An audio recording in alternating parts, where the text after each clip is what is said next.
Si la mercancía necesitara algún permiso especial, también tendría que adjuntarlo, ¿no? Ahora, sobre ese tema, y es importante igual recalcarlo para la gente que esté importando productos, que quiere importar algún producto, tienen que entender, entiendo, que las facturas tienen que ser bastante claras, tienen que tener ciertos requisitos, entiendo, porque, por ejemplo, a veces se importa de la China y, digamos, no son facturas como nosotros las conocemos, ¿no? Son facturas, digamos, con mucho menos cantidad de información e inclusive la lista de los productos a veces es muy genérica y entiendo que tiene que tener algo de descripción a detalle, ¿o me equivoco? Bien, esto ha sido siempre un tema en el cual los importadores han manifestado el hecho de que muchos de sus vendedores o proveedores tienden por de repente rematar un lote y como lo embalan muy rápido o como el despacho es demasiado rápido en esos países, tienden muchas veces a incluso poner unos códigos que no pertenecen y puede venir una mercancía por otra, etcétera, ¿no?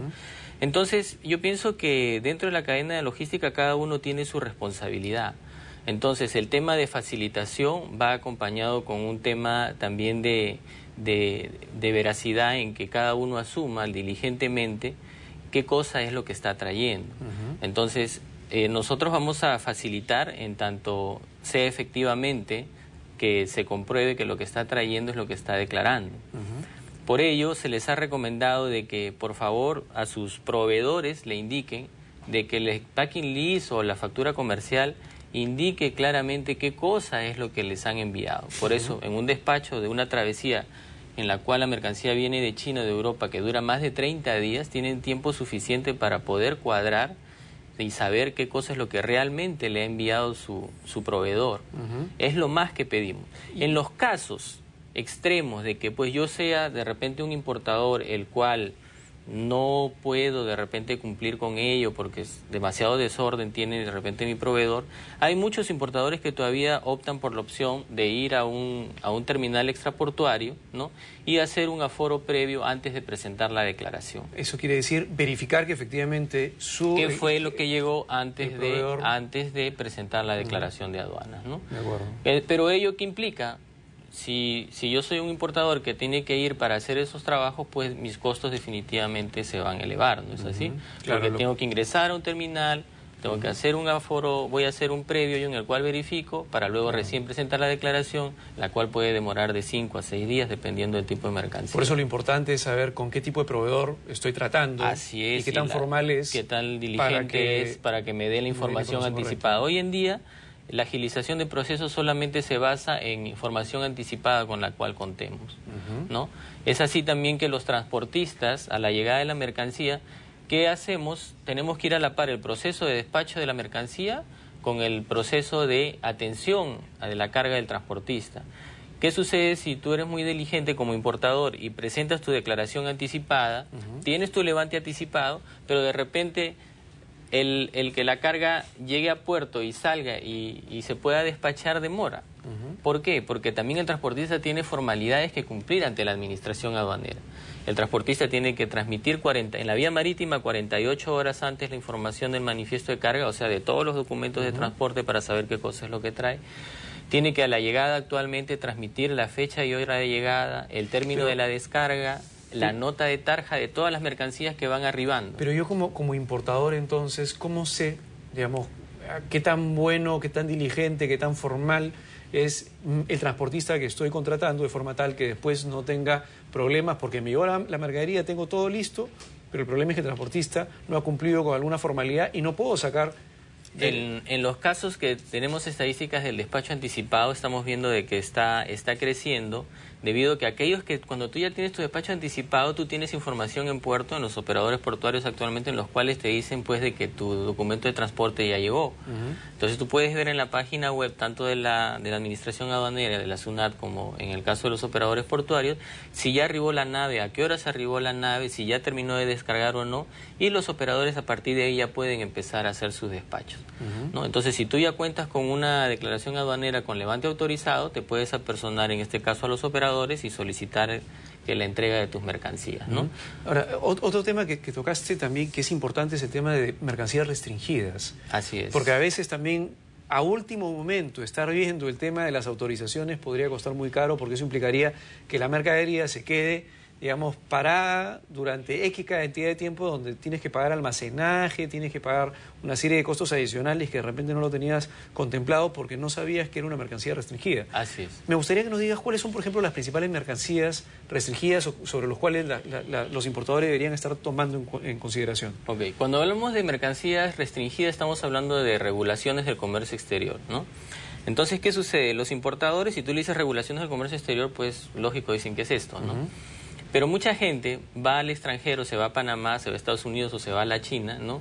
Y cuando llegan allá, pues se encuentran muchas ofertas de muchas mercancías que pudiesen estar en oferta o remate porque van dirigidas a países en los cuales de repente las regulaciones con respecto a mercancías restringidas son medianamente bajas, ¿no?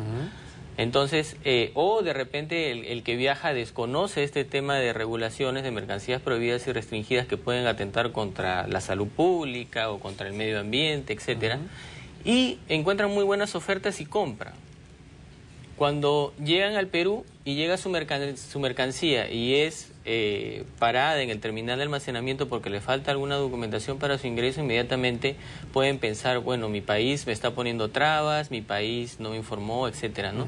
Entonces, yo le recomendaría a cualquier importador, a cualquier persona que haga negocios, si quiera quiere ingresar alguna mercancía al país, el primer paso que hay que dar es ingresar a la página web y averiguar si la mercancía que yo pienso traer tiene alguna restricción. ¿Esa es la misma página web de la SUNAT? Así es. www.sunat.gov.p. En la parte de aduanas. Así es, orientación aduanera, ¿no? Ahí tenemos un lugar donde yo puedo consultar o por descripción o por la partida arancelaria, dependiendo de como el mundo pues de mercancías es muy amplio, cada mercancía tiene una clasificación. En este caso puedo acudir a cualquier agente de aduanas o directamente a la administración y consultar cuál es la clasificación de mi partida.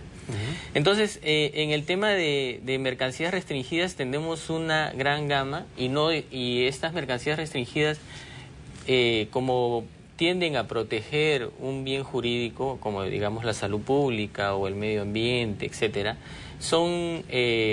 están dadas bajo normas de estos entes, ¿no?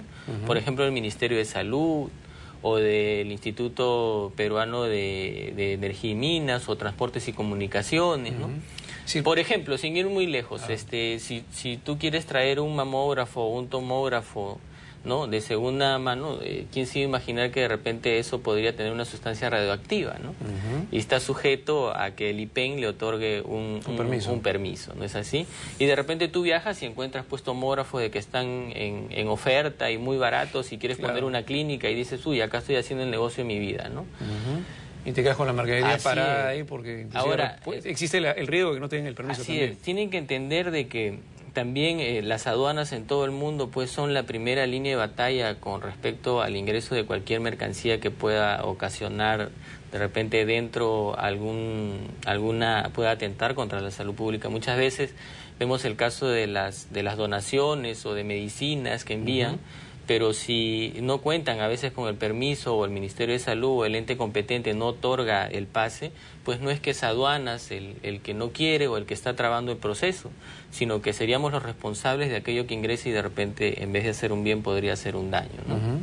Entonces es muy importante el hecho de cuando los entes competentes en este caso colocan los semáforos para que esa mercancía necesariamente tenga que pasar por un aforo físico para que nos muestren la autorización.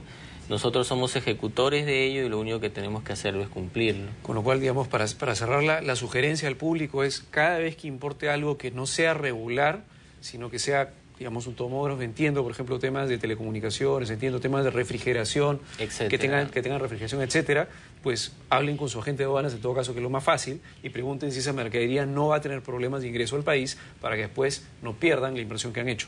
Señor Luis Huamancaja, muchas gracias por venir a Punto Económico. Lamentablemente se nos han quedado, chicos, habían varios temas que tratar, pero bueno, vamos tratándolos en el programa como siempre poco a poco. Es importante este tipo de información para que las personas que entran finalmente en el negocio de importación y exportación tengan información clave para que eviten eventuales riesgos y pérdidas. Muchas gracias nuevamente por estar en Punto Económico y volvemos en la tercera entrevista con Annie Bassetti, gerente de marketing personal. Vamos a hablar sobre el tema de marketing personal para las ventas. Volvemos en el tercer bloque.